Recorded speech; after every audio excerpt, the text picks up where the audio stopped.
Hello everyone, welcome to my channel. আশা করি তোমরা সবাই খুব ভালো আছো, আমিও খুব ভালো আছি।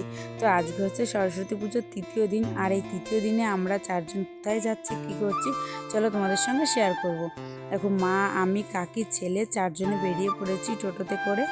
আর এই দেখো, এইটা হচ্ছে একদম সরু একটা রাস্তা মাঠের মধ্যে দিয়ে, মানে এই রাস্তা দিয়ে গিয়ে যে এত সুন্দর সুন্দর ঠাকুর দেখতে পাবে ভাবতেই পারবে না। তো দেখো, চলে এসেছি আমরা প্রথম প্যান্ডেলে। আর এই জায়গাটার নাম হচ্ছে নিচেন্দ্রপুর। দেখো ঠাকুরটা কি দারুণ লাগছে, তাই না? তো তারপরে চলে এসেছি আরেকটা প্যান্ডেলে। তবে এই প্যান্ডেলটা আরও দারুণ ছিল। বাইরে থেকে আমি ভিডিওটা করা হয়নি, ফটো তুলেছি, সেটাও শেয়ার করতে পারিনি। যাই হোক, ভিতরটা দেখো কি দারুণ করেছে, তাই না? তারপরে যে প্যান্ডেলটা রয়েছে নেক্সট, এটা আমরা টোটো থেকেই দেখেছি, নামিনি আর কি। অনেকগুলো প্যান্ডেল রয়েছে, যেহেতু সবগুলো তো দেখে শেষ করতে হয়। এই প্যান্ডেলটা আমার কাছে সবথেকে বেস্ট লেগেছে, শুধু এই হাতের কাজের জন্য। মানে এগুলো আর পুরনো হবে না। যাই হোক, অন্য অন্য ঠাকুরের প্যান্ডেলের থিমগুলো হয়তো পুরনো হবে, ওগুলো কোনো দিনও পুরনো হবে না আমার মনে হয় যেটা। আর এই প্যান্ডেলের সামনে একটা কাহিনী হয়েছে, আমি ফটো তুলছি আর অনেকগুলো ছেলেপেলে সে এমন হাসাহাসি করছে কি বলবো। তো আমি পাত্তা দিনে আমি আমার মতো ফটো তুলছিলাম। আমি তো ফটো তুলতে ভালোবাসি, তোমরা অনেকেই জানো। তো দেখো, ভিতরে ঢুকে পড়েছি। আর দেখো ভিতরটা কি দারুণ লাগছে, তাই না? চারিদিকে ঠাকুরের সিনারি দেওয়া রয়েছে। আর এখানের মানে ঠাকুরগুলো বেশ স্টাইলিশ, আমার এই জন্য বেশ ভালো লাগে।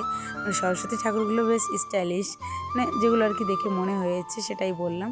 তো এগুলো নিয়ে কেউ খারাপ কিছু মাইন্ড করো না। তারপরে চলে আসলাম আরেকটা ঠাকুরের প্যান্ডেলে। তো এই জায়গাটা না, এর আগের বার একটা পাখির থিম করেছিল, এটা আগের বারও সুন্দর হয়েছিল, এবারও সুন্দর হয়েছে। তবে মানে সবগুলো প্যান্ডেলই দারুণ লেগেছে আমার, কি বলবো। ভিতরটাও দেখো কি দারুণ হয়েছে। তো এর আগের বারটাও ভালো হয়েছিল, এবারও, মানে দুটো দু রকমের আর কি। তো তোমাদের কেমন লাগলো প্যান্ডেলগুলো দেখে অবশ্যই কিন্তু কমেন্ট করে জানাবে।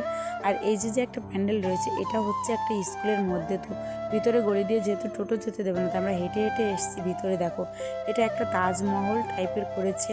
তো আর এটার পাশে আমি এই দেখো রিলস করছিলাম, পাশে একটা রিলস স্ট্যান্ড ছিল, এখানে 50 টাকা করে নিচ্ছিল। তবে আমি আর লোভ সামলাতে পারিনি। আর আমার শাশুড়িই বলেছে, মা বলেছে, দেখ তোর ভিডিও করার জিনিস, একটা ভিডিও কর। তো সত্যি বলতে মায়ের কথায় ভিডিওটা করেছি। তো কেমন হয়েছে জানিও কমেন্ট করে, আমি তো পোস্ট করে দিয়েছি অলরেডি। দেখো, তারপরে চলে এসেছি আরেকটা প্যান্ডেল দেখে ঘুগনি খেতে। এখানে ঘুগনি খাওয়া কমপ্লিট।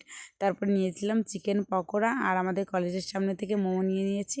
আর এখন চলে আসছি বাড়িতে। তো চলো, আজকের ভিডিওটা এই পর্যন্ত। ভালো লাগলে লাইক, কমেন্ট, শেয়ার করতে। টাটা।